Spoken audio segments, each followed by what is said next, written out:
The mathematicians only are dealing with the structure of the reasoning, and they do not really care about what they're talking. They don't even need to know what they're talking about, or as they themselves say, or whether what they say is true. Now, I explain that. If you state the axioms, you say such and such a so, and such and such a so, and such a so, what then? Then the logic can be carried out without knowing what the such and such words mean. In other words, mathematicians prepare abstract reasoning that's ready to be used if you will only have a set of axioms about the real world. But the physicist has meaning to all the phrases. And there's a very important thing that a lot of people who study physics that come from mathematics don't appreciate. The physics is not mathematics, and mathematics is not physics. One helps the other. But you have to have some understanding of the connection of the words with the real world. And this is a problem which is not a problem of mathematics at all.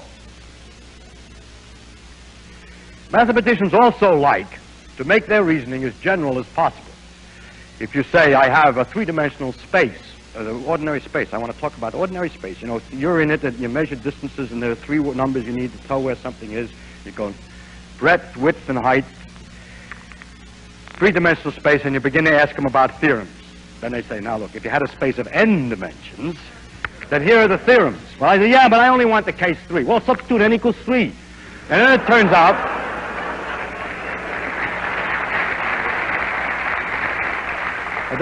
out that very many of the complicated theorems they have are much simpler because it happens to be a special case.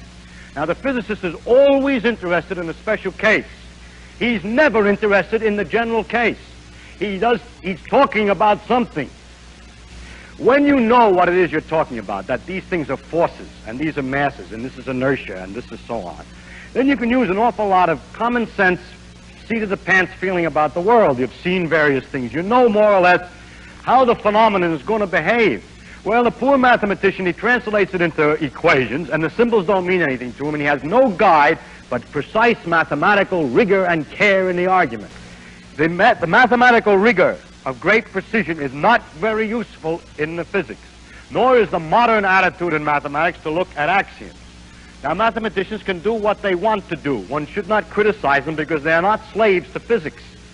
It is not necessary that just because this will be useful to you, they have to do it that way. They can do what they will. It's their own job. And if you want something else, then you work it out yourself.